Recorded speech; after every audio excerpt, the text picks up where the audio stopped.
Hello, and welcome once again to this, our third series on the history of the book and in Mexico in British collections.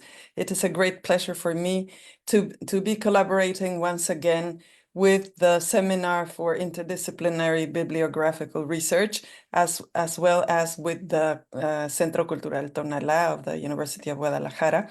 My name is Ana Elena González Treviño, and this is from the Center for Mexican Studies of the National Autonomous University of Mexico in the United Kingdom.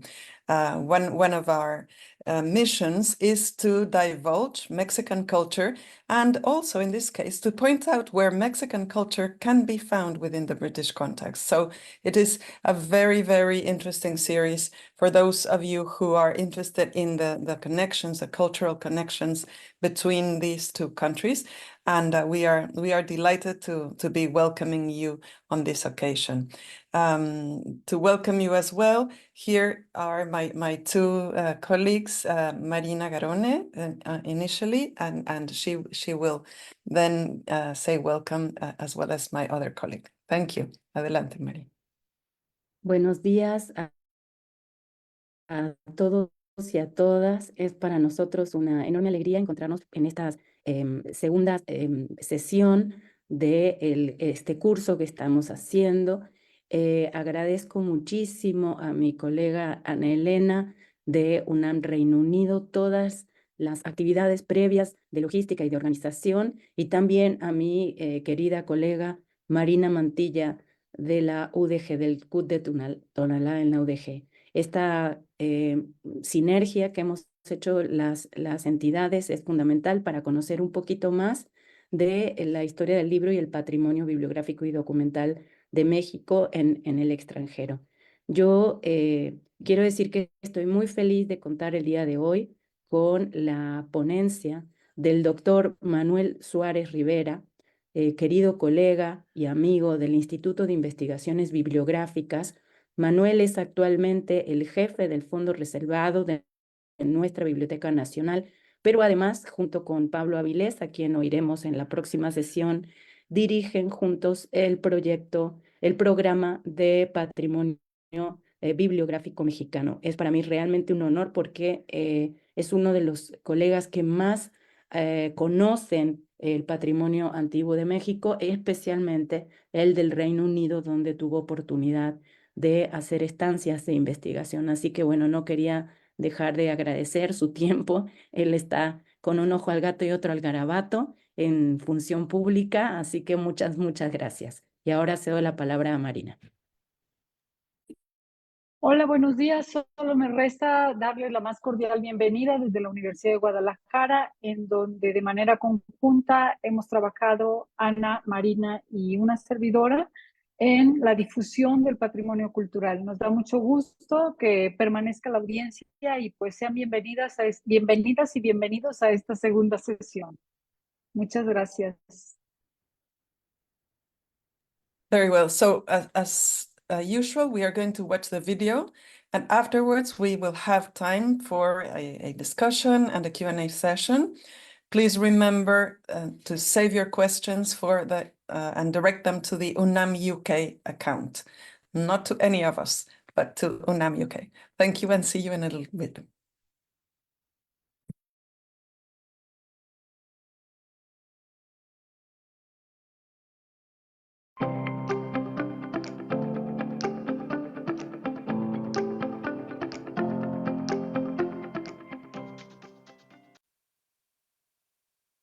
Buenas tardes.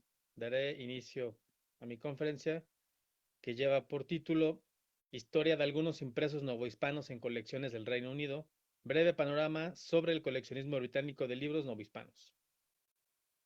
Por naturaleza, el libro es portable y fue ideado para fijar y transportar fácilmente la información contenida. Si bien, con el paso de los siglos, los grandes folios fueron desplazados por libros de un formato más amable, como lo eran el cuarto y el octavo, lo cierto es que cualquier libro cobra sentido en el momento en que es leído y poseído por un individuo o una institución. Además, si contemplamos que puede perdurar por varios siglos, nos daremos cuenta que se trata de un objeto que trasciende fronteras y épocas. Sin duda, el libro es un viajero sin remedio. Esta condición de portabilidad hace que, a través de los siglos, millones de volúmenes cambien de manos y estén hospedados en diferentes colecciones en lugares muy variados a lo largo del planeta y en diferentes épocas. El resultado, colecciones en constante crecimiento, movimiento, decaimiento e incluso pérdida total. Los diferentes acervos en lo que determinado volumen se encuentran resguardados a lo largo de su existencia representan una especie de familia temporal, una morada de la cual eventualmente emigrará para integrarse a otra por muy diversas razones. Imaginemos un libro recién impreso, siglo XVI, que será vendido a un particular e integrará una modesta colección, en la cual durará el tiempo de vida de su poseedor. Después dicha colección se dispersará inevitablemente, rompiendo la armonía que su creador original había establecido. Este volumen ficticio podrá integrarse a alguna colección más grande, quizá una biblioteca corporativa en donde tendrá una morada más longeva, pero que tras algunos siglos correrá la misma suerte de dispersión. Hoy en día este libro perfectamente podría estar en una colección patrimonial o particular, y la única certeza que tenemos es que inevitablemente cambiará de sede en algún momento lejano o cercano. Podemos decir que una colección de libros representa un refugio temporal para cualquier ejemplar. No existe el destino final de un libro, más que a través de su destrucción total, su pérdida. Con esto quiero destacar que la dispersión de colecciones parece ser un fenómeno inevitable y cuyas causas son tan variadas y complejas como ejemplares mismos. Las grandes colecciones que hoy ostentan las bibliotecas patrimoniales son un claro ejemplo de la movilidad que tienen los libros. Ya sea que pensemos en los acervos más grandes del mundo, como la British Library o la Biblioteca del Congreso, o en colecciones más pequeñas, nos daremos cuenta de que todas ellas poseen libros de una gran diversidad de procedencias y que es prácticamente imposible estudiar cada uno de los ejemplares que ostentan. No obstante, la dispersión de colecciones está ahí presente y su estudio nos presenta dificultades particulares. Ahora bien, las causas de la dispersión son muy complejas y demandan una explicación mucho más profunda que combine visiones y categorías teóricas de disciplinas como la historia y la bibliotecología, entre otras. Una de las razones más obvias que explican la dispersión puede encontrarse en el coleccionismo particular y en el floreciente mercado del libro mexicano surgido durante el siglo XIX y que, junto con otros aspectos de la construcción de la identidad nacional, culminó en la formación de un canon estético e histórico nacional. En efecto, solo es hasta finales del siglo cuando comienza a gestarse una verdadera política pública de conservación de objetos, considerados de importancia para la vida pública. Antes de este momento, y todavía hasta nuestros días, conviven dos sistemas de valor que no eran percibidos necesariamente como antagonistas. Por un lado, una incipiente perspectiva nacionalista en la que los objetos resguardados y conservados contribuyen a la formación de un muestrario tangible mediante la fundación y organización de instituciones como museos y bibliotecas, y por el otro, un sistema de evaluación económica que permite intercambiar como producto comercial el bien. Una cuestión que debe señalarse con toda claridad en ese sentido es que la demostración de poderío económico y cultural por parte de las grandes potencias mundiales suele traer aparejada una visible posesión de bienes culturales, con el objetivo de establecer un mayor dominio y estatus cultural, incluso de aquellos objetos pertenecientes a otros territorios dominados o que se consideran inferiores. Podría decirse que es una manifestación cultural del imperialismo por parte de grandes potencias en donde la apropiación de bienes muebles es una manifestación de este imperialismo cultural muy profunda. La discusión aquí resulta muy emocional. Por una parte es claro que se desarrolla una sensación de despojo por parte de los pueblos que han sido víctimas de estas apropiaciones culturales y por el otro se aduce que los bienes culturales están en mejores condiciones de conservación en los países desarrollados y que de otra forma dichos bienes hubieran ya desaparecido. En esta conferencia no pretendo tomar partido por alguna postura, solo intento señalar que el tema suele ser emocional y que la labor del académico es entender esta realidad bajo criterios científicos y con metodologías que permitan comprender el fenómeno en su enorme complejidad. El caso del Reino Unido es paradigmático en el sentido de la posición de bienes culturales provenientes de otras latitudes. Instituciones como el British Museum o la British Library ejemplifican este argumento de forma muy clara. Debido al poco tiempo, en los siguientes minutos analizaré solo algunos ejemplos de libros impresos en Nueva España y que hoy en día están en algunas bibliotecas británicas para advertir la forma en la que estos libros salieron de México y llegaron a estantes tan lejanos como la Universidad de Cambridge o la Universidad de Oxford. Primero hablaré del acervo oxoniense para después destacar un par de ejemplos cantabricenses. La biblioteca de la Universidad de Oxford cuenta con una de las bibliotecas, perdón, la Universidad de Oxford cuenta con una de las bibliotecas más importantes del mundo, la biblioteca bodleiana, the Bodley Library. La historia de esta biblioteca la coloca como uno de los ejemplos más antiguos en torno a la fundación de un acervo de gran tamaño dentro de una universidad.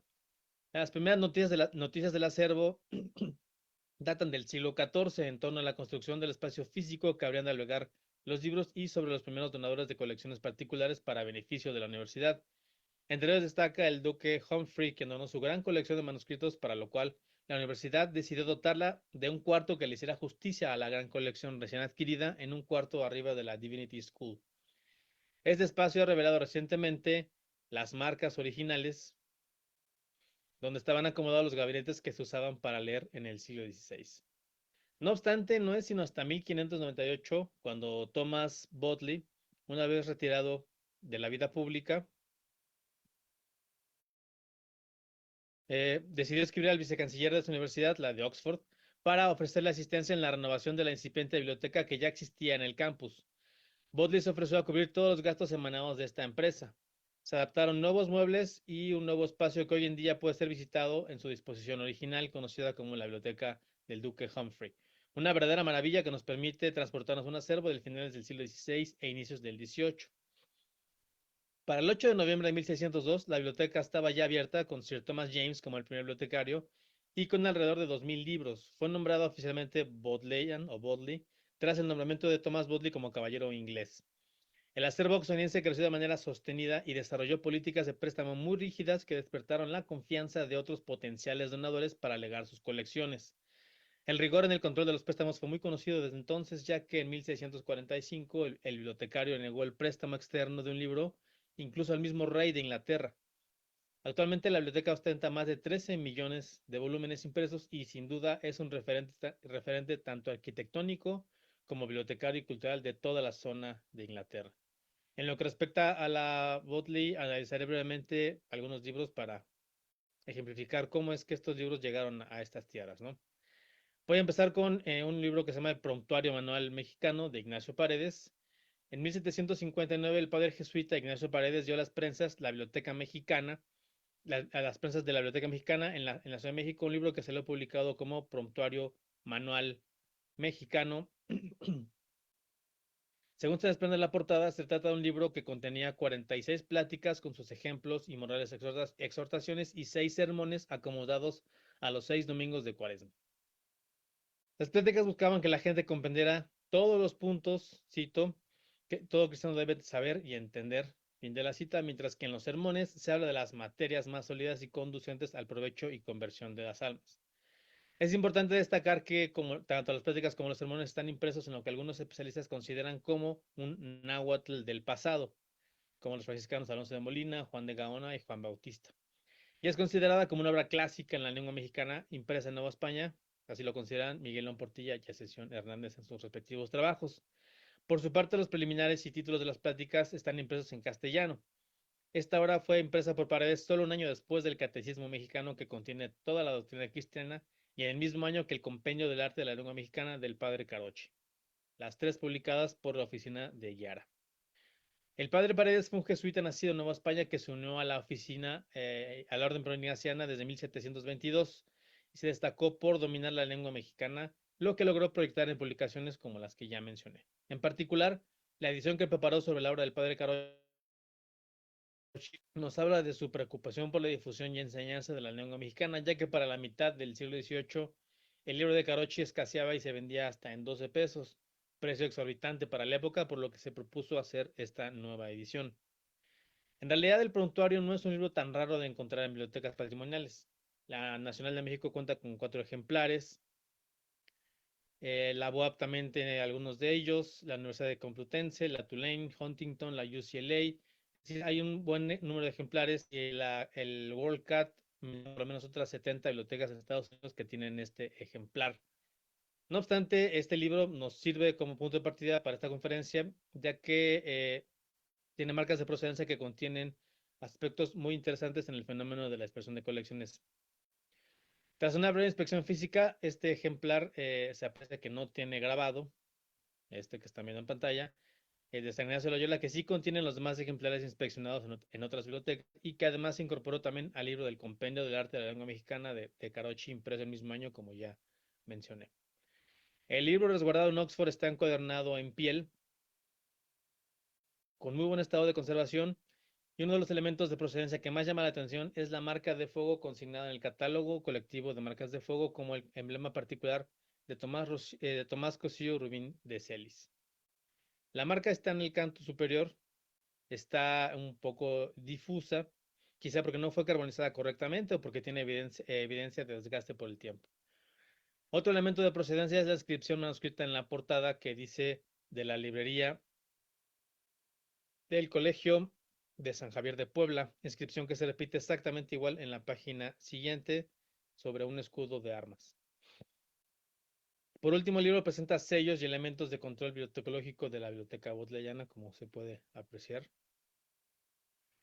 Con estos elementos podemos aventurar una reconstrucción preliminar de los antiguos poseedores que ha tenido este ejemplar. Para comenzar, sabemos que su historia inició en 1758, año en que salió de las prensas de la imprenta de la Biblioteca Mexicana, ubicada en la calle San Agustín, en la Ciudad de México. Tras su publicación, probablemente el ejemplar viajó a la ciudad de Puebla mediante algún comprador jesuita e ingresó al Colegio de San Francisco Javier, donde plasmaron con tinta las leyendas de la portada y la siguiente página declarando dicha propiedad.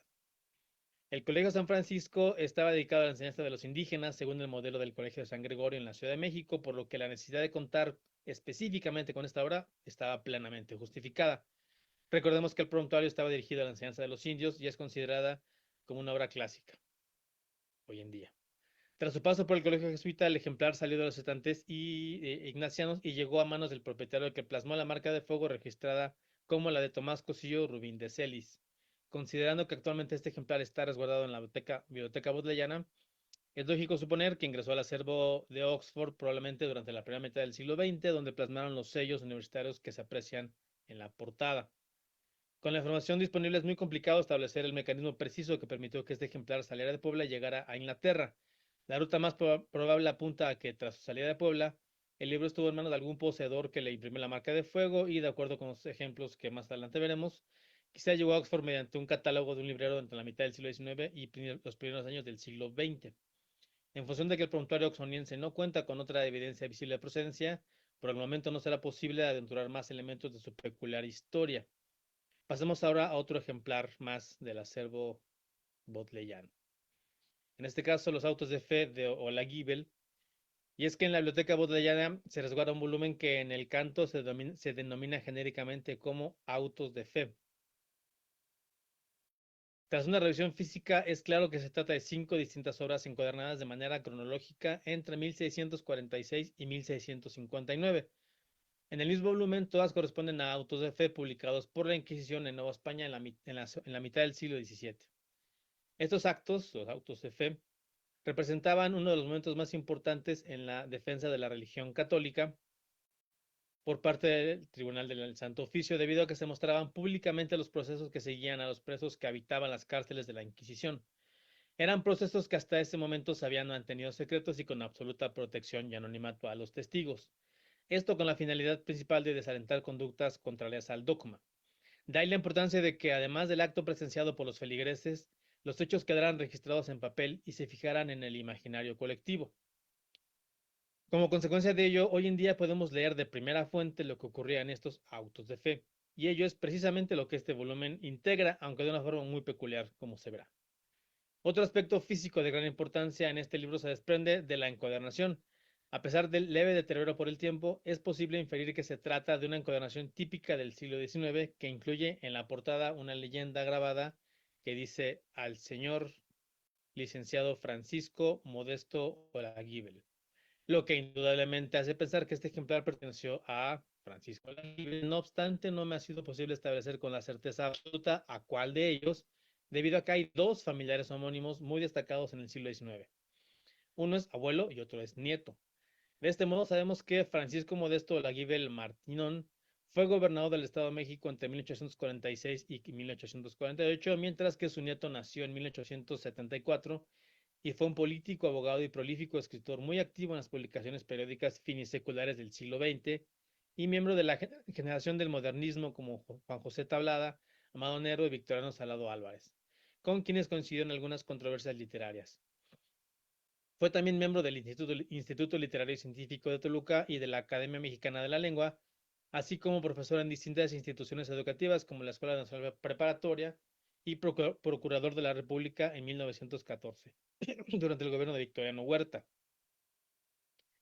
Considerando la relevancia cultural de Francisco Modesto Olaguibel Nieto, es factible pensar que los autos de fe resguardados en la Bodleiana pertenecieron a este escritor. No obstante, el único factor que parece no coincidir es que la encuadernación parece ser un poco anterior a 1900, que es una fecha en la que uno podría asumir que Olaguibel pudo hacerse de este impreso, aunque es muy complicado fechar la labor exacta de la encuadernación sin datos adicionales. Ahora bien, los 5 autos de fe están acomodados cronológicamente y los he reconstruido bibliográficamente en la siguiente lista para facilitar la comprensión del ejemplar. Cabe destacar que el catálogo solo, así se llama el catálogo de la Bodley Library, únicamente consigna el primer título, por lo que los otros 4 permanecen inevitablemente ocultos a cualquier interesado. De ahí la importancia de reconstruir este volumen facticio y darla a conocer. Como se aprecia, el volumen de Olaguibel incluye 5 autos en una misma encuadernación, pero lo más curioso de este libro no es la unión de las obras, ni la encuadernación o la posible atribución del nombre grabado en ella. Tras un análisis material un poco más profundo, es evidente que hay un cambio de tipografía en secciones de algunos de los 5 impresos incluidos. Especialmente en los 2 primeros hay una evidente tipografía del siglo XIX, además de un cambio de papel en relación con el resto de las páginas, en lo que tendría que ser un impreso del siglo XVII. El aspecto tipográfico del primer impreso del volumen de Olaguibel, Relación Sumaria, de 1646, impresa por Robledo, es claramente del siglo XIX. Por ello decidí buscar otros ejemplares para corroborar lo evidente. Encontré que en efecto la portada original y las primeras 2 páginas del siglo XVII tienen un aspecto muy distinto al ejemplar poseído por Olaguibel. No es el único caso del volumen. La breve y sumaria relación de 1647, como lo ven en pantalla, presenta la misma apariencia, es decir, la portada de las primeras páginas provienen de una tipografía claramente del 19 o por lo menos distinta a la de los años 1600. Aquí está el ejemplo.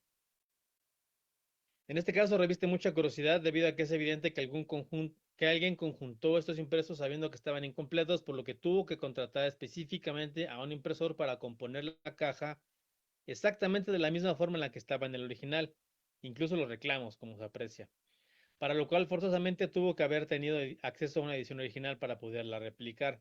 Esta práctica está documentada hacia la mitad del siglo XIX por bibliógrafos tan destacados como Joaquín García Casbalceta o Nicolás León.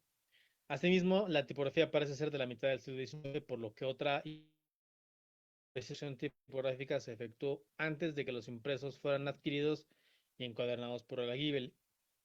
Incluso otra posibilidad es que el propio abuelo de Olaguibel fuera el dueño de este ejemplar, pues la encuadernación y tipografía apuntan más hacia la mitad del XIX que a los primeros años del XX. De cualquier manera, es claro que uno de los dueños fue Olaguibel. Después de realizar esta labor de reconstrucción tipográfica, los encuadernó en piel, grabando su nombre en la portada. Sin duda un elemento que solo podría haberse realizado bajo un poseedor con alto nivel económico y cultural. Otro aspecto general del volumen que resalta de gran manera y que es común a muchos casos de libros resguardados en bibliotecas patrimoniales es el refinamiento de los cantos. En el caso del ejemplar oxoniense hay anotaciones manuscritas de uso que están mutiladas en el canto lateral como se aprecia ahí arriba, pero también en la parte posterior y superior, dificultando incluso en la lectura en algunas de las páginas. Las razones que explican estos cortes laterales podrían encontrarse en la encuadernación. En este caso, podríamos suponer que Olaguibel mandó encuadernar los 5 autos y que para ello fue necesario cortar los cantos para que se mantuvieran uniformemente, perdón. No obstante, otra hipótesis sugiere que se buscaba ocultar indicios de algún poseedor anterior.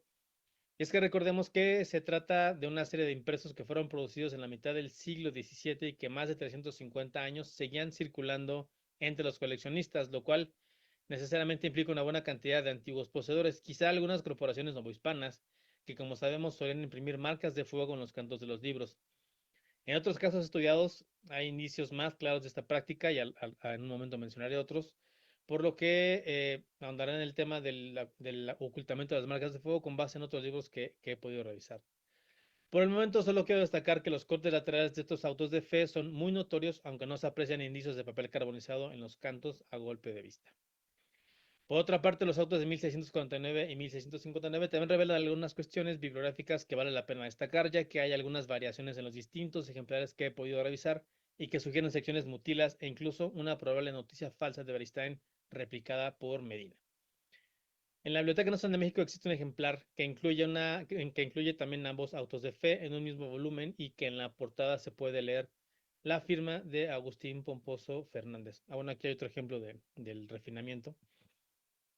Ya aquí están los dos ejemplares. El de la derecha es el de la Nacional de México, en donde se ve a Agustín Pomposo Fernández, doctor en cánones, miembro destacado del claustro de doctores de la Real Universidad en varios momentos en los primeros años del siglo XIX. También se identifica a Fernández como tutor de Leona Vicario y se distinguió por publicar algunos panfletos en franco descontento con el movimiento insurgente de 1810. El libro en cuestión presenta una encuadernación en piel probablemente de las primeras décadas del XIX y, como ya destaqué, también es un volumen facticio con otros dos autos de fe encuadernados que coinciden con el ejemplar oxoniense. En la Biblioteca Nacional de México parece estar incompleto, el ejemplar de la Nacional parece estar incompleto, ya que sí incluye el epítome sumario de las personas, así vivas como difuntas, pero no contiene el sermón en el solemne auto de fe que celebró el Santo Tribunal de la Inquisición de este reino el 11 de abril por el padre Nicolás de la Torre. Bueno, aquí está un poco la diferencia entre algunos de ellos. El de la derecha es de la Nacional de México y el de la izquierda es el ejemplar hecho. Y este es el sermón del padre Nicolás que sí incluye el de la Nacional. Cabe destacar que la copia de la New York Public Library tampoco lo incluye. Este sermón resulta sumamente extraño porque Casabaceta lo consigna exactamente así, pero José Toribio Medina lo incluye en su segundo volumen de La Imprenta en México bajo el número 689 como de autoría de Nicolás del Puerto. Los nombres no coinciden y no he encontrado ningún impreso novohispano con el sermón de Nicolás de la Torre. Quizás sea un error de consignación de Medina, quien solo parece haberlo copiado de Beristain.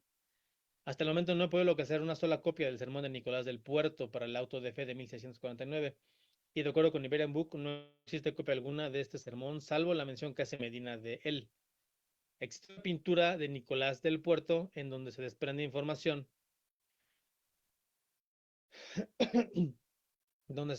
sobre su trayectoria como obispo, catedrático universitario, en donde fue rector de la Real Universidad 2 veces, pero no se incluye su fecha de nacimiento. Pese a ello, se pueden establecer ciertas fechas importantes a partir de los datos incluidos en Catholic Hierarchy, que contiene datos biográficos de los obispos. De esta forma, podemos establecer que Nicolás Ortiz del Puerto y Colmenares Salgado nació en 1620, fue ordenado como obispo de Antequera, hoy en día Oaxaca, en 1768 y que murió el 13 de agosto de 1681. Esta información complica la versión de la autoría de Nicolás Puerto para el sermón ofrecido el 11 de abril de 1649, pues tendría 29 años, aunque tampoco lo hace imposible. Con base en la información disponible, es factible pensar que el número 689 de Toribio Medina en realidad nunca existió y sería entonces la parte final del auto de fe de 1649 como el sermón ofrecido por Nicolás de la Torre y no Nicolás del Puerto. En relación con el auto de 1659, último impreso incluido en los libros pertenecientes a la Gibel, de nueva cuenta el ejemplar de la Nacional de México parece estar incompleto, ya que inicia con el título Relación del Auto General de la Fe, consignado con una entrada independiente, pero no incluye la portada, a diferencia del ejemplar de la Botellana, que sí contiene la portada, donde se lee que fue impreso por la viuda de Bernardo Calderón. Finalmente, el auto de 1659 termina de nueva cuenta con un sermón escrito por Diego Arellano, titulado Sermón en el solemnísimo auto de fe que el Tribunal del Santo Oficio de la Inquisición de los Reinos el 19 de abril de 1659. A diferencia del auto de 1649, este sermón sí está consignado por Beristain. Por el momento, solo quisiera destacar estos dos ejemplares de la Biblioteca de Oxford. Ahora voy a hablar brevemente de dos ejemplares de la Universidad de Cambridge. Visible desde varios kilómetros dentro del campus, el edificio que alberga la biblioteca de la Universidad de Cambridge, así como su acervo, representa uno de los mayores atractivos de esta universidad británica, con alrededor de 8 millones de volúmenes resguardados. Sus inicios se pueden datar hacia el siglo XIV con un primer catálogo, pero hacia el siglo XV con su primer catálogo en 1424, donde se contabilizaban 122 volúmenes, aunque durante los siguientes siglos no creció de manera relevante y sufrió algunos episodios de destrucción, y abandonó debido a la reforma inglesa del siglo XVI. La actual sede es relativamente nueva, ya que fue inaugurada en 1934. Su sede original estaba construida en lo que se conoce como las viejas escuelas y posteriormente fue dotada por Thomas Rotterdam con un lugar más grande en el segundo piso del ala de dichas escuelas. Como la mayoría de las bibliotecas universitarias, el crecimiento del acervo fue lento e impulsado por grandes benefactores desde el siglo XIV. No fue sino hasta el siglo XVIII cuando realmente se desarrolló un mecanismo eficaz que potenció el crecimiento de la colección de forma significativa, gracias a la inclusión de la Biblioteca de Cambridge como una de las instituciones que gozarían del depósito legal en 1709. Además, en 1715 recibió como regalo del rey Jorge I la magnífica biblioteca recopilada por John Moore, obispo de Ely, fallecido en el año anterior, que agregó a la biblioteca más de 30.000 volúmenes, entre los cuales se contaban casi 1.800 manuscritos de gran valor. Actualmente, la biblioteca de la Universidad de Cambridge cuenta con una sección de libros raros, donde se pueden consultar colecciones específicas que alguna vez pertenecieron a un personaje de institución específico, como la Biblioteca Real, aquella que perteneció a John Moore, que les comenté. Los libros y habla, por ejemplo, de Charles Darwin, la colección de Incunables, o la de Samuel Sanders, que es de especial interés para esta conferencia, como veremos más adelante.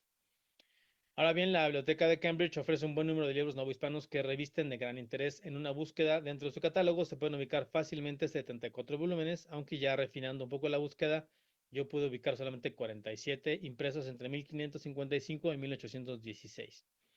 A continuación realizaré un breve análisis de 2 ejemplares para un poco ejemplificar las formas en las que pudieron haber llegado estos libros a la Universidad de Cambridge. El primero de ellos es un libro del siglo XVI que pues no me puedo, no puedo dejar fuera por lo interesante que es. Es un misal cantoral mexicano del siglo XVI.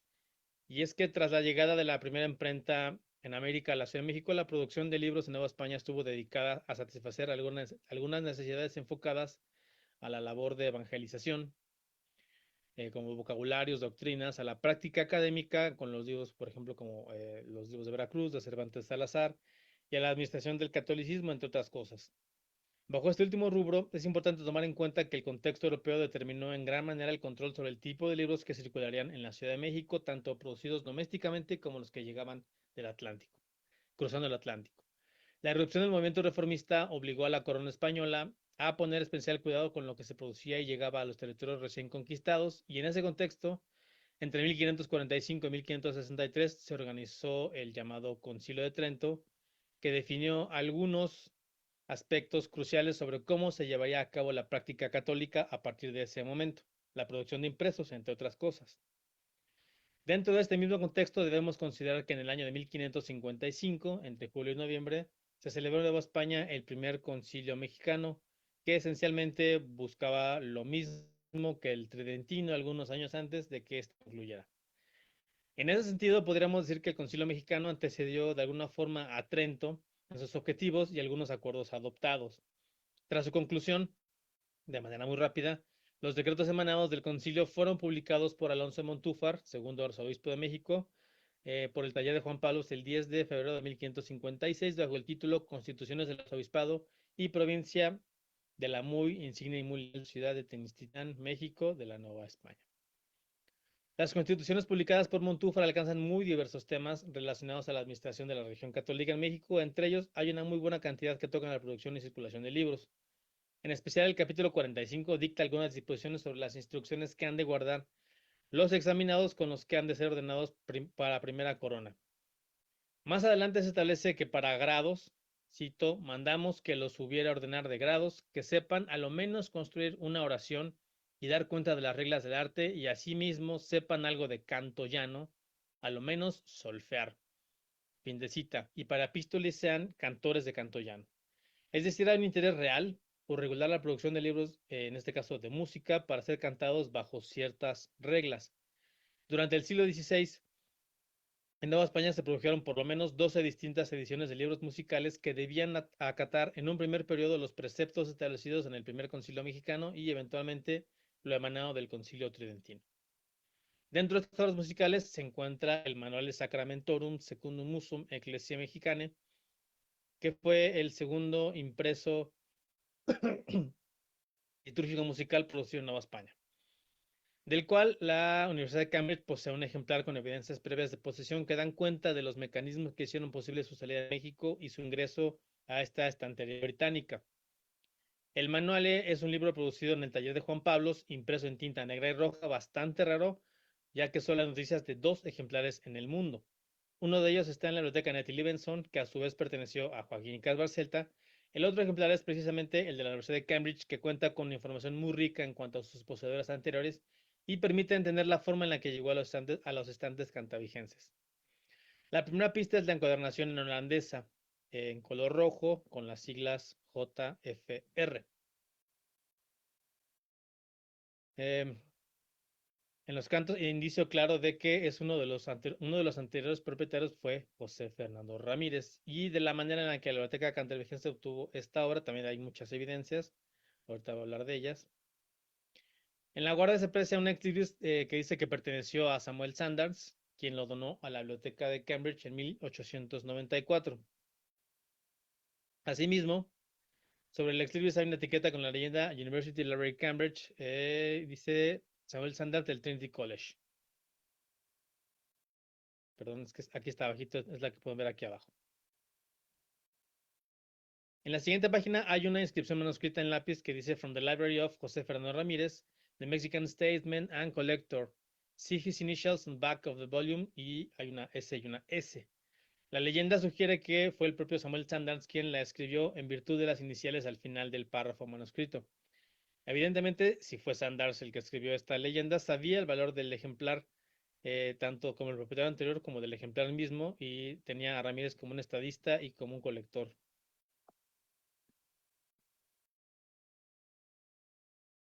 Algunas páginas más adelante se amplía la información sobre el mecanismo de compra del ejemplar. Podemos ver otra inscripción manuscrita a lápiz con la misma letra que la anterior. En esta ocasión se puede leer: This copy belonged to José Fernando Ramírez, the Mexican Statesman. See his initials on back. He had one of the finest collections of Mexican books known, sold after the breakdown of the empire, 1867.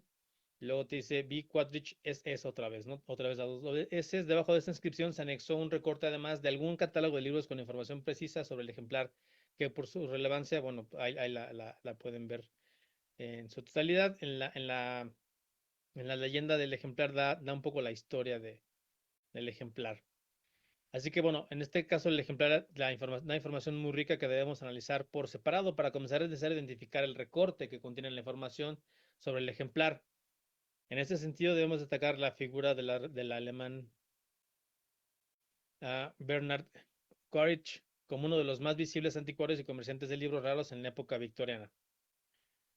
Siguiendo a Laura Cleaver, tras su muerte, Quaritch fue descrito como el príncipe y rey de los libreros y comparado con Napoleón. Fin de cita. El New York Times declaró que con su muerte, cito, el mundo bibliográfico perdió probablemente al hombre más notable que jamás haya entrado en él. Fin de la cita. Quaritch nació en Alemania en 1819, pero se estableció como comerciante de libros en Londres a partir de 1845, en donde tuvo una gran fama entre los coleccionistas privados, pero también en la formación de colecciones institucionales como la del Museo Británico y la biblioteca de Henry Clay Folger, actualmente Folger Shakespeare Library. La familia Quaritch se mantuvo en el negocio anticuario por muchos años. De hecho, sigue siendo hoy en día una firma estable en el mercado del libro anticuario. Pueden consultar su página de internet. Primero a través de su hijo Bernard Alfred y su hija Charlotte, quien, la última de ellas, escribió una breve historia de la compañía publicada precisamente en un catálogo de 1947. El recorte sobre la venta del manual estuvo publicado, como se aprecia ahí mismo, en el catálogo 112, y contiene mucha información con la descripción del libro a vender, pero también de la historia del propio ejemplar. La entrada menciona la posesión de Ramírez y establece desde entonces que solo se conocían 2 copias, una, la de Casbalceta, y que la otra probablemente era la que se estaba ofertando en venta. El precio era de 20 libras, según se aprecia en el recorte del catálogo, pero también está escrita esta cantidad en lápiz en algunas partes del libro. No obstante, hay información sobre cómo Quaritch obtuvo el ejemplar, y la evidencia material sugiere que fue Samuel Sanders quien compró el ejemplar, debido a que al final de las inscripciones sobre la posesión de Ramírez están las siglas SS, como les había comentado, quizá provienen de Samuel Sanders. Ahora vamos un poco a analizar a Sanders, quien nació el 25 de abril de 1837 en Essex y fue un destacado bibliógrafo, abogado británico graduado en la Universidad de Cambridge, donde obtuvo licenciatura y maestría en artes. Fue miembro de varias asociaciones académicas inglesas de gran prestigio y al morir legó a la universidad 2.000 libras para la implementación de una beca en estudios bibliográficos que se sigue ofertando en Cambridge hoy en día y que es una de las más prestigiosas en su ámbito. Asimismo, donó a la Universidad de Cambridge una gran colección de manuscritos y libros raros, entre los cuales está precisamente este Manual Secundum. Como se aprecia, la figura de Sanders tiene cierto aprecio en la Universidad Cantabricense y su perfil bibliográfico explicaría las anotaciones manuscritas a lápiz sobre la historia del ejemplar, en específico sobre José Fernando Ramírez, pues indica que Sanders estaba al tanto de quién era Ramírez en el medio bibliófilo de la época. En lo que respecta al análisis material del ejemplar, debo destacar que contiene múltiples marcas de lectura y de procedencia previa.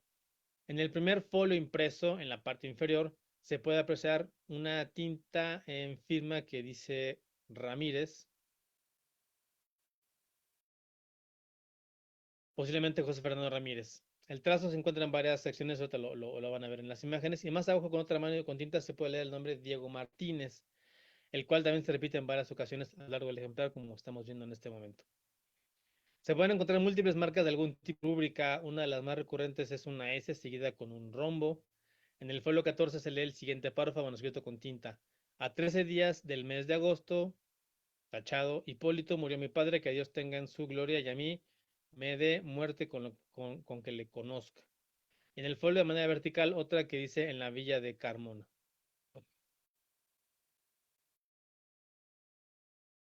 Es decir, tiene muchas múltiples marcas, muchas de ellas apuntan a Diego Martínez, por lo que es sensato asumir que se trata de anotaciones manuscritas hechas por él y que quizá fue él uno de los poseedores hacia finales del siglo XVI. Quizá él fue el primero o segundo poseedor, tomando en cuenta que el manual se imprimió en 1560. En el folio 20 hay un anagrama de la Compañía de Jesús y en el 27 una reproducción manuscrita de pentagrama con algunas notas musicales en clave de sol. Es decir, tiene muchísimas marcas de notación que no tengo ahorita tiempo de mostrar, pero de acuerdo con todo ese análisis podemos reconstruir la historia de este ejemplar desde su inicio, en 1560 en la Ciudad de México. La evidencia apunta a que uno de los primeros dueños del libro fue Diego Martínez, quien lo anotó copiosamente con distintas leyendas y práctica de algún tipo de rúbrica. Hay otras marcas manuscritas que no revelan nombre, pero que son de distintas manos que la de Diego Martínez. Esto hace suponer que el ejemplar circuló hacia otras manos, pero es imposible establecer si particulares o de alguna corporación. El ejemplar cantabricense tiene indicios de refinamiento, pero no son tan pronunciados como para pensar que tuviera una marca de fuego. Tenemos que ubicarnos hasta el siglo XIX, casi 400 años después de la posible posesión de Diego Martínez, para tener certeza de que el libro perteneció a José Fernando Ramírez, aunque es prácticamente imposible saber cómo se hizo de este ejemplar. Quien lo encuadernó en piel roja, con sus iniciales en el canto y que eventualmente vendió toda su rica biblioteca tras el colapso del imperio de Maximiliano, como el propio Samuel Sanders parece haber escrito en el ejemplar. Posteriormente, de alguna forma, llegó a manos del librero británico alemán Bernd Quatrich, quien a su vez hacia el segundo tercio del siglo XIX le ofreció en su catálogo número 112, siendo adquirido probablemente por Samuel Sanders, último poseedor particular, pues en 1894, al morir, legó todos sus libros a la biblioteca de la Universidad de Cambridge, donde hoy en día pueden ser consultados. Eso en cuanto al manual. Ahora voy a analizar un último ejemplar que denominé como una miscelánea celestial. El siguiente ejemplo, bueno, son 3 obras que están encuadernadas en un mismo volumen. El catálogo de la Universidad de Cambridge los consigna por separado, pero cronológicamente el primero es El Camino del Cielo en la lengua mexicana de 1611. El segundo es El Arte Novísimo de la lengua mexicana de 1753 de Carlos de Tapia Centeno. Y después el Compendio del Arte de la lengua mexicana de 1759 del padre Caroche. Finalmente está El Camino al Cielo, que es la imagen que están viendo, pero primero analizaré la unidad documental y después haré algunas precisiones sobre las 3 obras que se incluyen en esta unidad documental. Sin duda, la encuadernación es uno de los indicios más reveladores sobre la historia de este ejemplar facticio. Los tamaños de las obras incluidas parecen haber sido respetadas en su originalidad previo al trabajo de encuadernación, es decir, no se aprecia un refinamiento de los cantos como se ve en la imagen. El primer impreso incluido es una bula de difuntos para los reinos de Indias de 1792 al 93. Es un pliego desplegable y después se incluyen las 3 obras en el orden mencionado en el párrafo de arriba. La encuadernación está en holandesa, en color marrón, y tiene una nota color verde en la parte superior izquierda de la guarda que dice G. Korns Bookbinders and Stationer en Birmingham, lo que sugiere que se trata de una encuadernación de manufactura británica, específicamente en la zona de Birmingham. En la portada, la pasta incluye un grabado dorado con la leyenda Royal Engineers Library y en el canto se lee Centeno, lengua mexicana. Es decir, la encuadernación solo consigna la primera obra incluida dentro del volumen facticio. Aquí está en el encuadernado el Tapia Centeno y está ahí el Royal Engineers. Y aquí está la descripción de la encuadernación. Estos indicios son consecuentes con el ex libris adherido en la guarda posterior en la que se lee Presented to the Royal Engineers Corps Libraries by Major R. H. Vetch. Las siglas se refieren al coronel Robert Hamilton Vetch, militar británico de carrera que participó activamente en el Cuerpo de Ingenieros Reales. La información sobre su vida y obra puede leerse a detalle en un obituario publicado por el New York Times, el 1 de febrero de 1916, que dice: hijo mayor sobreviviente del capitán James Vetch, conservador de puertos en el almirantazgo, fue nombrado oficial de los Ingenieros Reales en 1857 y después de trabajar en las defensas de las Bermudas, el canal de Bristol y Malta, durante algunos años fue secretario del Instituto Real de Ingenieros de Chatham. Durante un tiempo fue inspector general adjunto de fortificaciones y más tarde ingeniero en jefe en Irlanda y se jubiló en 1898 con una pensión por servicios distinguidos. Este dato es importante, ahorita lo voy a retomar de nuevo. Pero será recordado principalmente como historiador y biógrafo militar. Escribió una historia de la campaña de Gordon en China, las vidas de Sir Gerald Graham y del general Sir Andrews Clark.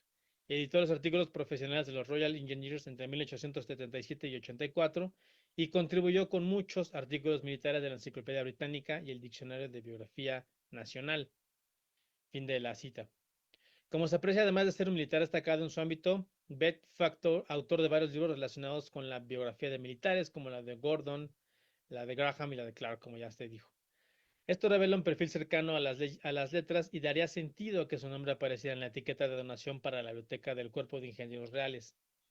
Una posibilidad es que Vetch adquiriera los ejemplares y los dejara a la biblioteca de la Corporación Militar y de alguna forma hacia inicios del siglo XIX terminó por recibirse en los acervos de Cambridge. Ahora bien, el contenido del volumen es muy interesante porque se trata de 3 obras de naturaleza náhuatl que claramente fueron encuadernadas juntas con la intención de tenerlas en un mismo libro.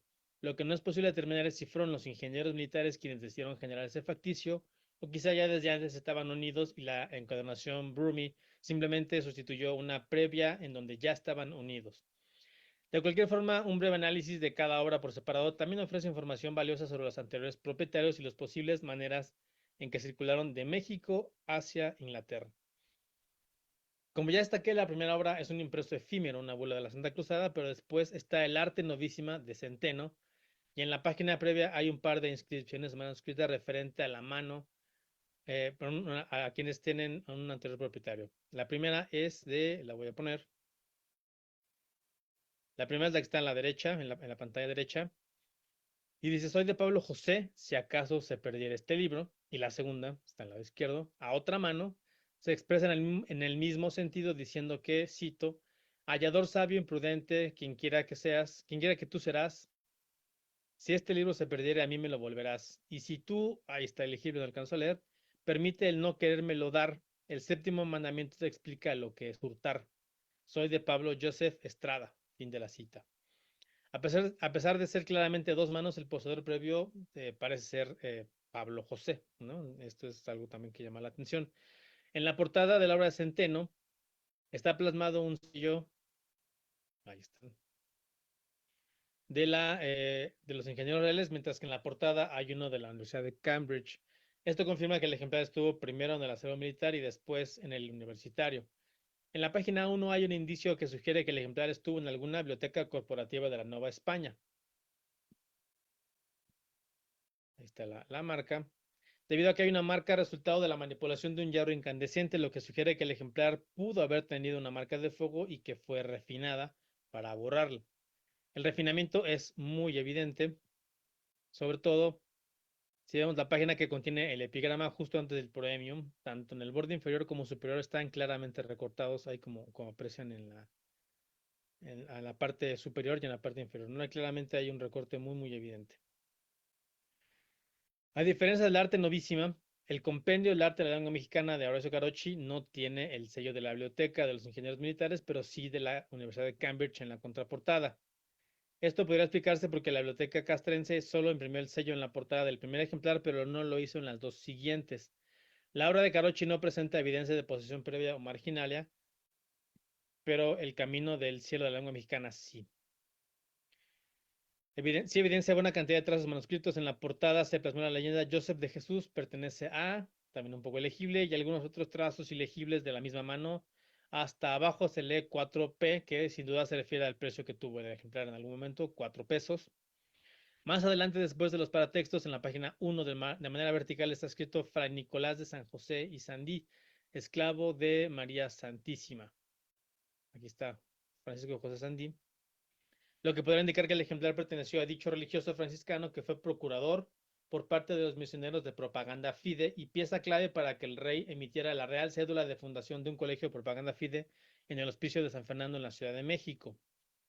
El ejemplar continúa con múltiples trazos manuscritos, anotaciones de lectura y algunos nombres poco legibles como Jerónimo de Aguilar y una frase que dice larga cuenta que quedar del tiempo largo. Sin duda, fin de la cita de la nota. Sin duda, El Camino al Cielo es el ejemplar más anotado de los 3 que conforman el volumen facticio que posee la Universidad de Cambridge.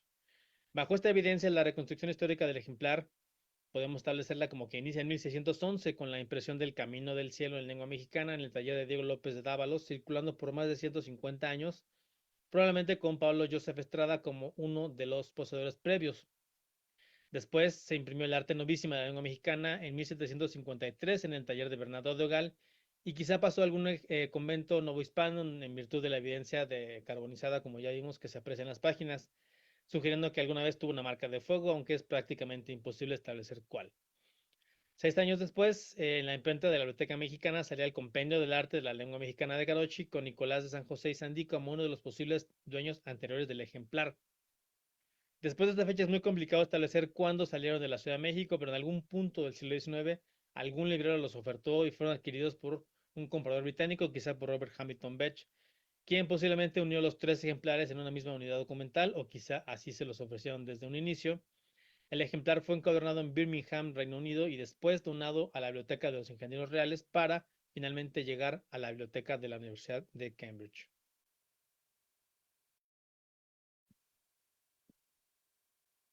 Con esto me gustaría terminar la presentación a la espera de comentarios y de poder ampliar un poco más la información, pero sin duda los 4 ejemplares que hemos analizado dan cuenta de que la forma en la que un ejemplar puede pasar de una biblioteca a otra pues son muy diversas.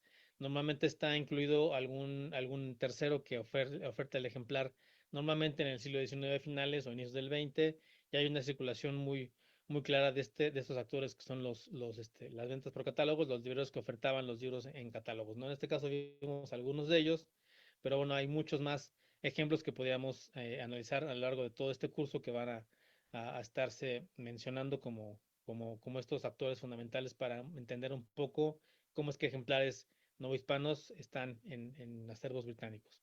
Por mi parte, entonces, quedo a la espera de algunos comentarios y agradezco muchísimo la invitación a participar en este curso. Muchísimas gracias.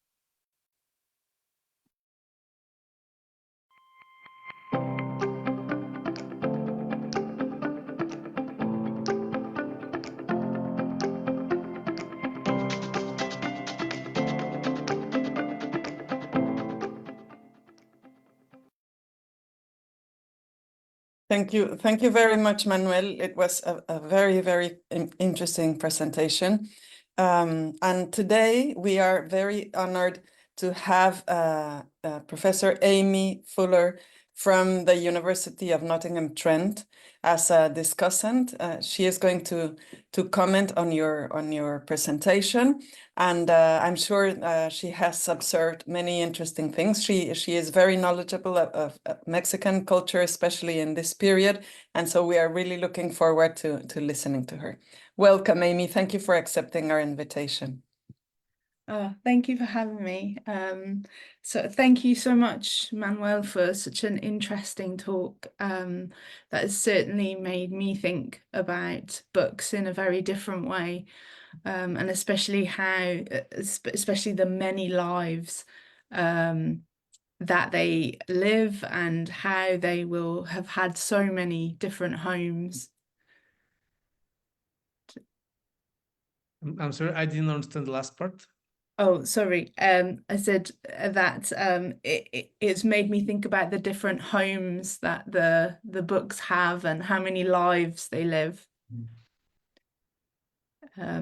Yeah. Si quieren, puedo hacer un resumen, Sí. una síntesis, ¿no? De todos los hogares que han tenido estos libros, ¿no? Que es súper interesante de verse. Ujú.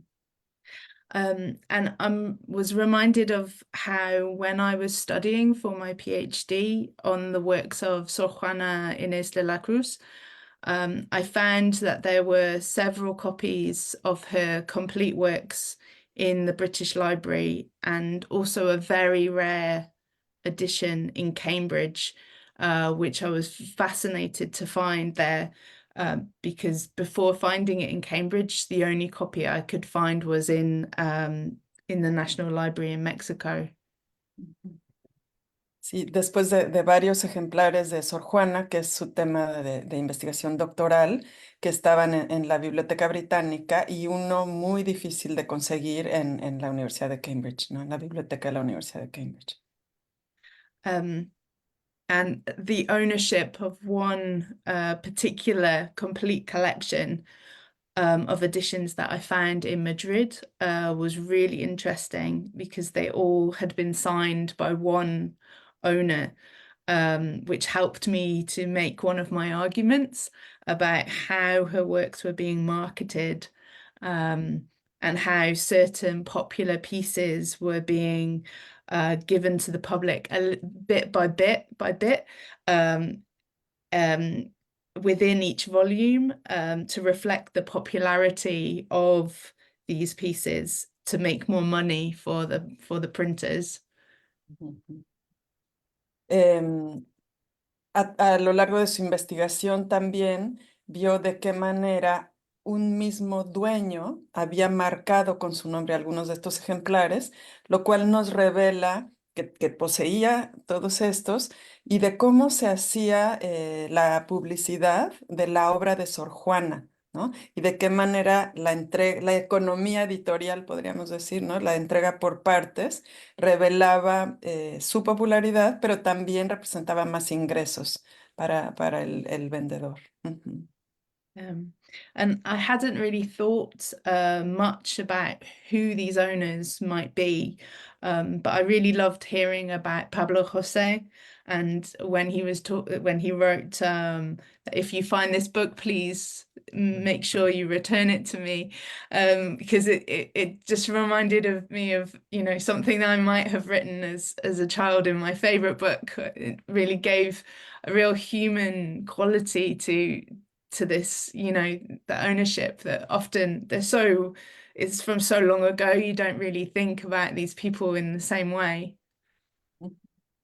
Sí, que no había reflexionado acerca de quiénes eran los dueños y estas anotaciones tan humanas como la de Pablo José de Regrésame el libro si te lo encuentras, le recordaron la infancia, ¿no? Y la manera que como niños podemos tener de marcar la propiedad de nuestros libros. Ujú. I also really enjoyed the declaration that stealing is a sin against God's commandment and as a warning to any potential book thief. That was really wonderful to hear. Ujú. Sí, la advertencia que robar es pecado, ¿no?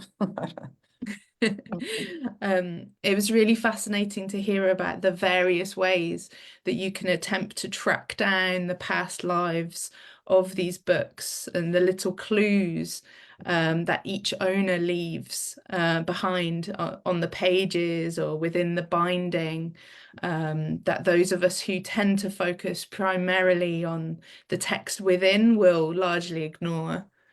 Ujú.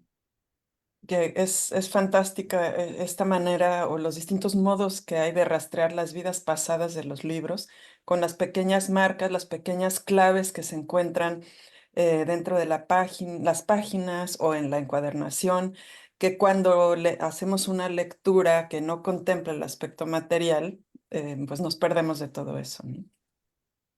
And it really got me thinking about the sources that I look at and how there are many more layers to these materials that I might initially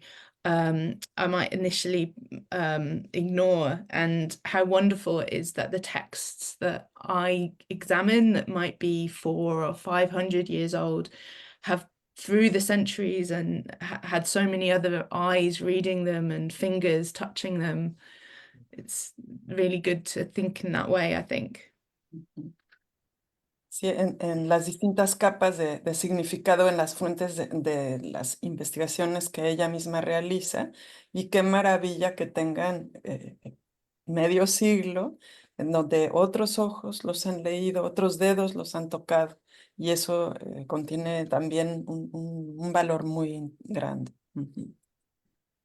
I was also really interested to hear that the examples you gave pertained to the conversion of the indigenous peoples in Mexico, and that a lot of them were either in or had significant parts in Nahuatl. Sí, que están muy bien tus ejemplos, también por lo interesante que resulta el tema de la conversión de los pueblos indígenas y que contienen algunas secciones en náhuatl. Ujú. And I wondered how much of this was to do with the kinds of materials that were allowed to leave Mexico due to censorship, or but also it seemed to correspond because most of these works seem to have arrived in Britain in the 19th century. It seems to correspond with a Victorian fascination that there was for Mexico and so-called Mexican curiosities, especially things and objects about the Aztecs. Ujú. Bueno, entonces aquí surgen muchas preguntas, ¿no? Acerca de si este material alcanzó o llegó a estas bibliotecas porque estaba permitido, o es fruto también de la fascinación que tenían los victorianos por los objetos mexicanos, por toda la cultura mexicana en el siglo XIX. Y bueno, será una cuestión que nos puedas aclarar en su momento, ahorita que termine su respuesta. Ujú. And it was really interesting to me because at this same time, the British Museum was also acquiring a lot of objects and artifacts that were of Aztec origin, but they were also, I think, creating some fake Aztec statues for an exhibition because there was such a fascination with Aztec culture that they, created an exhibition with some fake Aztec artifacts as well. Sí, que en esta época también el Museo Británico adquirió muchos artefactos aztecas o mexicas, pero también crearon unos, o sea, unas falsificaciones de tanto que les gustaban estos objetos. E hicieron la exposición. Ujú. And this also coincides with the first histories in the English language being written by historians of the conquest of Mexico, such as William Prescott, who started an obsession with the conquistadors and Cortés especially. Ujú. Sí, que aquí se ve también de los primeros textos de historia por autores en inglés, como Prescott, que estaban encantados con la historia de la conquista, es decir, le sacaban mucho, tenían muchísimo interés en ella. Ujú.